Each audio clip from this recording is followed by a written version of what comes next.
Nearly 14% of the nation's population is made up of immigrants. A recent poll states that the majority of Americans believe that immigrants help strengthen the country and the communities they live in. That has been the case in places like the city of Utica in upstate New York. Adam Bedient is a director and editor at Off Ramp Films. His short movie, This Is Home, highlights the Bosnian refugee community in Utica.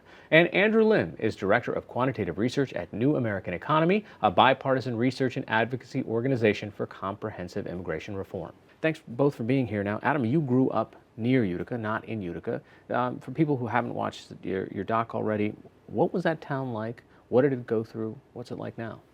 Yeah, Utica's a sort of a typical Rust Belt city. In the middle of the last century, the population declined precipitously, and there was just a lot of abandoned mill buildings and factories and dilapidated brick. And then in the early 90s, they started a refugee program to bring people in. There's a lot of very cheap housing and overdevelopment, and they've really helped to revitalize the city. So what immigrant communities are coming there? In the 90s, the first wave was Bosnian and Cambodian and Vietnamese.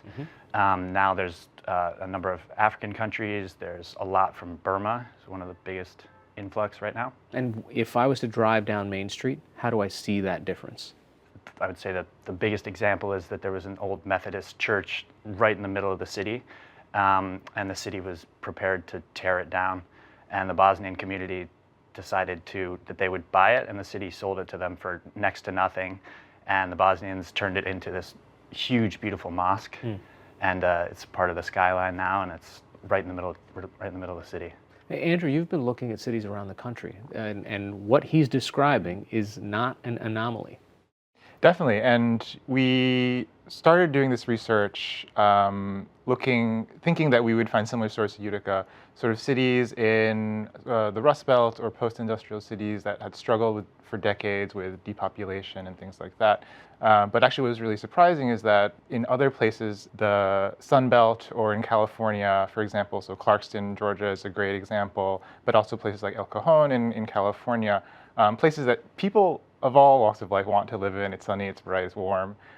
Refugees were also going there and really actually contributing in meaningful ways to economic activity, to neighborhood revitalization, and helping some of these communities keep from declining in population to growing. So these are places that people were leaving, or the population was declining in that way, and these refugees are backfilling it. They're not coming in and they're just automatically moving to New York City, bright lights.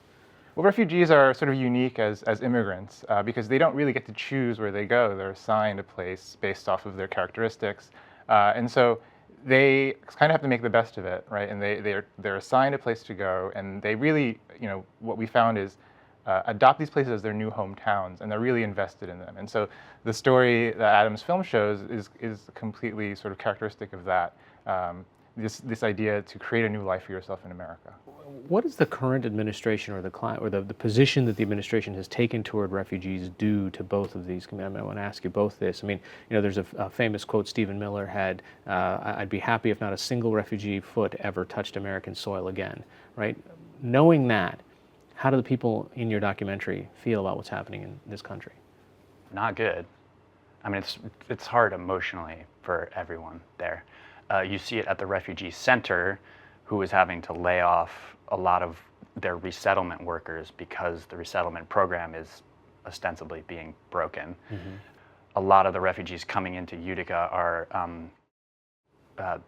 family reconnection, and we've seen a number of instances where someone has started that process. They have their parents are expected to be coming from Thailand.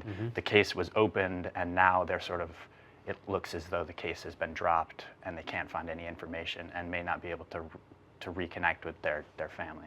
Andrew, what about this notion of the replacement rate, right? That there is essentially a level that we need to be having children at and whatever. Like, when you think of the long-term arc of the United States and how our demographics are shifting, are refugees, where is immigration and the refugee influx as part of that mix? Well, for refugees and some immigrants as well, you're already seeing that story played out, especially in smaller cities or in rural areas where you have a serious decline in the number of people of working age or who are able to work. and younger people, as soon as they finish high school or even college, start to leave these places. And these are still places that are, the vast majority of places in the United States are still these places. So without an influx of people of working age to come and take jobs, that there aren't people to help fill them, it's a serious economic risk and a cost to these local communities. Adam Bedient, Andrew Lim, thank you both. Thank you. Thank you.